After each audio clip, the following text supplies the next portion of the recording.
പേര് കേൾക്കാൻ തുടങ്ങിയ കാലം തൊട്ടേ ശത്രുക്കളായ രണ്ട് രാജ്യങ്ങൾ, എപ്പോൾ വേണമെങ്കിലും പരസ്പരം പോരടിച്ചേക്കാമെന്ന നിലയിൽ നിൽക്കുന്ന രാജ്യങ്ങൾ അമേരിക്കയും ചൈനയും. ഇവർ പോരടിക്കുമ്പോൾ എന്ത് ആയുധമാകും ഉപയോഗിക്കുന്നത് എക്കാലവും എല്ലാവരുടെയും ചോദ്യമാണ്. കാരണം ടെക്നോളജിയിൽ മുന്നിൽ നിൽക്കുന്നവരാണ് ഇരു രാജ്യങ്ങളും. ഇപ്പോഴിതാ ഒരു ജൈവായുധം എന്ന് വിളിക്കാവുന്ന ഒരു മാരക ഫംഗസുമായി രണ്ട് ചൈനീസ് പൗരന്മാരെ അമേരിക്ക പിടികൂടിയിരിക്കുന്നു. കോടിക്കണക്കിന് ഡോളർ നാശമുണ്ടാക്കാൻ തക്ക ശേഷിയുള്ള വൻ പ്രത്യാഘാതം വരുത്താവുന്ന ആയുധമാണ് പിടികൂടിയത്. അമേരിക്കയിലേക്ക് അപകടകരമായ ജൈവ രോഗകാരിയെ കടത്തിയെന്നാരോപിച്ച് ഒരു ചൈനീസ് വനിതയെ US-ൽ അറസ്റ്റ് ചെയ്തതായി FBI മേധാവി കാഷ് പട്ടേലാണ് ആദ്യം അവകാശപ്പെട്ടത്. യുൻകിങ് ജിയാൻ എന്ന ചൈനീസ് പൗരയാണ് പിടികൂടിയത്. പ്രതി കുറ്റം സമ്മതിച്ചതായി FBI മേധാവി X-ൽ പങ്കുവച്ച ഒരു സോഷ്യൽ മീഡിയ പോസ്റ്റിൽ പറയുന്നു. ചൈനീസ് കമ്മ്യൂണിസ്റ്റ് പാർട്ടിയോട് അനുഭാവം കാണിക്കുന്ന വ്യക്തിയാണ് പിടിയിലായതെന്നും ഈ രോഗകാരിയെക്കുറിച്ചുള്ള ഗവേഷണത്തിനും മറ്റും ചൈനീസ് സർക്കാരിൽ നിന്ന് ധനസഹായം ലഭിച്ചതായും കാഷ് പട്ടേൽ പറഞ്ഞു. ഫ്യൂസേറിയം ഗ്രാമിനാരം എന്ന അപകടകരമായ ഒരു ഫംഗസ് ആണ് പ്രതി കടത്താൻ ശ്രമിച്ചത്.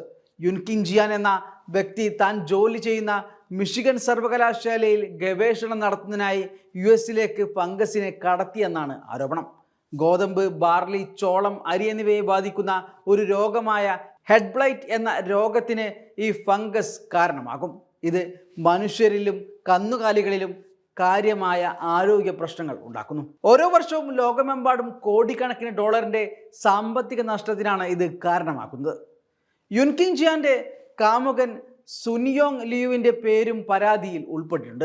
ഇയാൾ ചൈനയിലെ ഒരു സർവകലാശാലയിൽ ജോലി ചെയ്തു വരികയാണ്.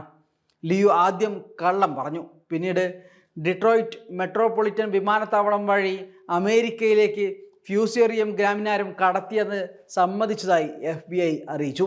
ഗൂഢാലോചന, US-ലേക്ക് സാധനങ്ങൾ കടത്തൽ, തെറ്റായ പ്രസ്താവനകൾ, വിസ തട്ടിപ്പ് എന്നീ കുറ്റങ്ങളാണ് ജിയാനും ലിയുവിനുമെതിരെ ചുമത്തിയിരിക്കുന്നത്. കൂടുതൽ കുറ്റങ്ങൾ വരും ദിവസങ്ങളിൽ ചുമത്തും. FBI-യും US കസ്റ്റംസ് ആൻഡ് ബോർഡർ പ്രൊട്ടക്ഷനും സംയുക്തമായി നടത്തിയ അന്വേഷണത്തെ തുടർന്നാണ് പ്രതികൾ പിടിയിലായത്. അമേരിക്കൻ സ്ഥാപനങ്ങളിലേക്ക് നുഴഞ്ഞു കയറാനും US-ലെ ഭക്ഷ്യവിതരണം ലക്ഷ്യമിടുന്നതിനും പ്രവർത്തകരെയും ഗവേഷകരെയും വിന്യസിക്കാൻ രാപ്പകൽ പ്രവർത്തനം ചൈനയുടെ ഭാഗത്തു നിന്നും നടക്കുന്നുണ്ടെന്നും കാഷ് പട്ടേൽ പറയുന്നു. ശാസ്ത്രീയ ഗവേഷണങ്ങൾ അനുസരിച്ച് പ്രതിവർഷം കോടിക്കണക്കിന് ഡോളറിന്റെ കാർഷിക നാശനഷ്ടങ്ങൾ വരുത്തിവെക്കാനുള്ള കഴിവ് കാരണം ഈ ഫംഗസിനെ ഒരു കാർഷിക ഭീകര ഭീഷണിയായാണ് കണക്കാക്കുന്നത്.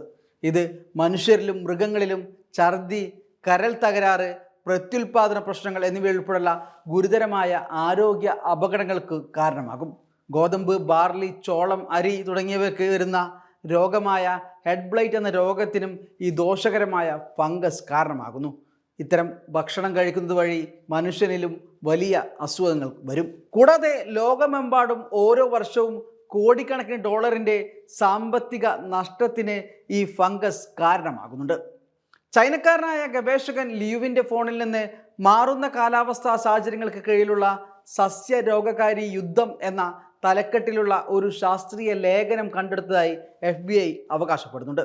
ഇത് ഫംഗസിനെ കൊണ്ടുവന്നത് ബോധപൂർവമായ ഉദ്ദേശത്തോടെയാണെന്ന സംശയത്തെ ശക്തിപ്പെടുത്തുന്നു. ലിയുവിൻ്റെ പങ്കാളിയായ യുൻകിങ് ജിയാൻ ജോലി ചെയ്തിരുന്ന മിഷിഗൺ സർവകലാശാലയിലെ ഒരു ലാബിൽ അനധികൃത ഗവേഷണത്തിനായി ഉദ്ദേശിച്ചുള്ളതാണ് രോഗകാരിയെന്ന് ആരോപിക്കപ്പെടുന്നു. അത്തരം വസ്തുക്കൾ കൈകാര്യം ചെയ്യുന്നതിനാവശ്യമായ ഫെഡറൽ അനുമതികൾ യൂണിവേഴ്സിറ്റിക്ക് ഇല്ലായിരുന്നു.